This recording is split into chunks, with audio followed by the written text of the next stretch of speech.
what's up mga ka-money magnet? Narito na naman tayo sa 13 senyales na maaaring magsabing yayaman ka kung makikita mo to o kaya naman mapapanaginipan mo ang mga senyales na to. Sapagkat ang mga senyales na yan ay binibigay sa atin ang pahiwatig na kapag ito'y pumasok sa bahay mo, nakita mo, napanaginipan mo, ang pagkakataon ng pagyaman ay nasa sayo. Kaya naman huwag mong baliwalain ang mga ito sapagkat senyales yan na malapit ka ng yumaman.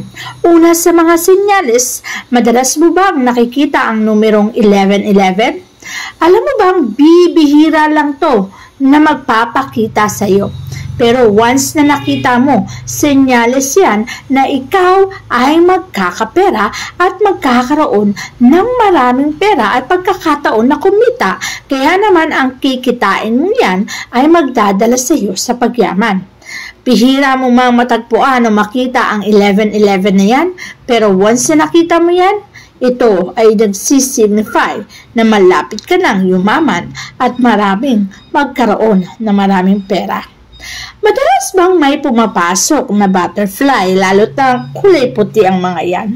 Alam mo bang ang tahanan na pinapasukan ng mga butterfly na yan ay binibigyan senyales ang mga nakatira sa tahanan na yan na merong transaksyon na magaganap kung saan magbibigay ito ng malaking pagkakakitaan, maaaring sa negosyo, sa trabaho, o kaya naman may isang kakilalang tao ang magbibigay sa iyo ng pagbabago ng buhay mo. Kaya naman sa taong 2024, kapag may pumasok na paru-paro sa tahanan mo, magsisimula ng pagyaman mo. Isa pang bagay na madalas mong makikita o kaya naman pumasok sa tahanan mo ay ang mga bubuyog. Minsan kasi ang mga bubuyog na yan ay malakas ang pang-amoy at nasisense nila kung ano ang tahanan na siswertihin. Hindi naman sila magtatagal sa tahanan mo. Papasok at aalis din ng mga yan. Ngunit kaya nila napiling pasukin ang tahanan mo dahil binibigyan kang senyales na ang tahanan na yan ay magkakaroon ng pagbabago sa taong 2024. Lalo pa nga't nakita mo to bago magpagong taon o bago mag-2024. Yayaman ka ng sobra. Meron bang ladybug na pumasok sa tahanan mo at napansin mong nagstay to ng buong maghapon sa bahay mo? Ang ladybug din ay isang senyales na kapag pumasok sa tahanan mo ay binibigyan ka senyales na malapit nang matupad ang pangarap mong pagyaman. Ang transaksyon na hinaasam-asam mo ay darating na sa iyong buhay. Ang pagyaman ay manggaganap at mangyayari na sa iyo. Kaya naman kapag ang mga ladybug na yan ay pumasok sa tahanan mo, magsisimula ka ng yumaman sa buhay mo. Meron bang mga butiki na palaging umaaligid sa tahanan mo? Madalas tumutunog sa pintuan mo? Ang mga butiki na yan na tumutunog, lalo pa nga kung sa pintuan ay sinisenyales na may darating na kaperahan. At hindi lang simpleng pera ang darating sa buhay mo, kundi isang malaking kaperahan na magpapabago ng takbo ng pamumuhay mo.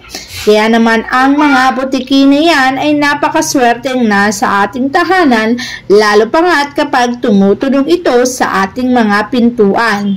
Ang mga bagay na inaasahan mong darating, lalo na't kaperahan, ay darating sa buhay mo. Ang mga palaka naman ay bibihirang papasok sa tahanan. Ngunit kapag ito'y pumasok at naglulundag sa bahay mo, binibigyan kang senyales na malapit na ang pagyaman mo.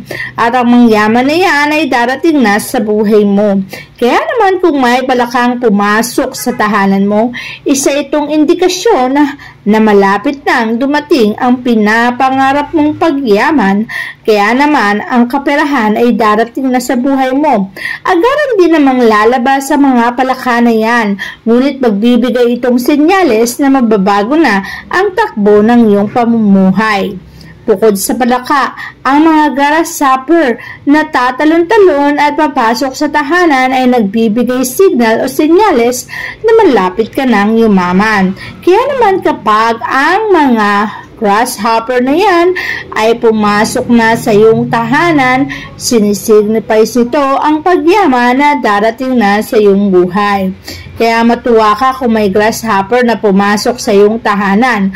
Ang mga bagay na hinahangad at inaasahan mo ay magaganap na sa iyong buhay. Ikaw ay magkakaroon na ng isang magandang buhay at magkakaroon ng maraming pera sa taong 2024. Bibihira lang tayong makakita ng 4-leaf clover. Pero kapag isa ka sa nakatagpo o nakakita ng 4-leaf clover, abay matuwa ka na. Sapagkat ang mga 4-leaf clover na yan, kapag nakita mo sa iyong tahanan, sinasabing magbibigay ito ng matinding kaperahan. At ang kaperahan na yan ay mangyayari at darating sa iyong buhay. Kaya naman napakaswerte mo kapag may nakita kang 4-leaf clover na yan.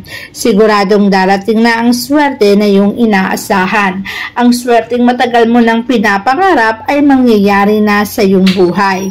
Katulad ng 4-leaf clover, ang mga sapatos ng kabayo o horseshoe ay swerte rin, lalo na't gamit po ito ng kabayo at nahubad nila at kunin mo agad, ilagay sa iyong tahanan.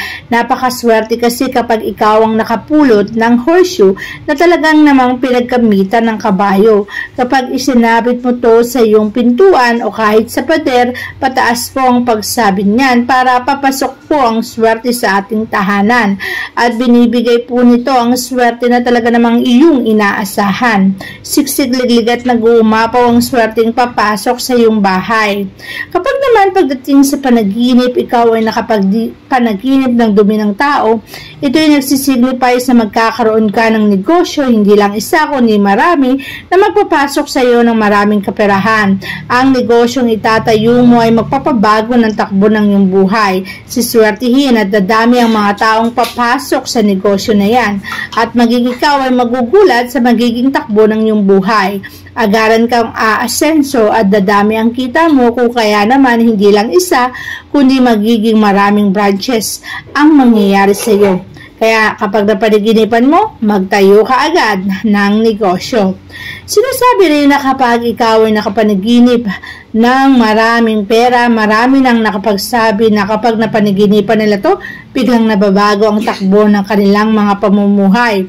Kaya't kung ikaw ay nakapanaginip din ng bulto-bultong pera, ibsa lang ang ibig sabihin niyan.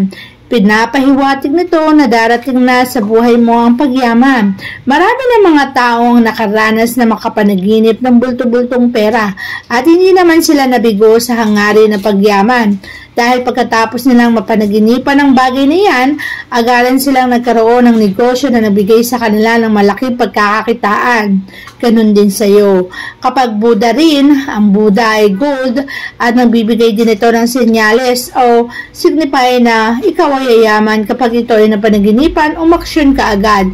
Pwede kang magnegosyo, pwede kang magkaroon ng isang karir na bubulusok at makikilala ng mga tao at higit sa lahat, pwede kang swertihin sa buhay kapag ang napanaginipan mo ay ang Buddha na yan.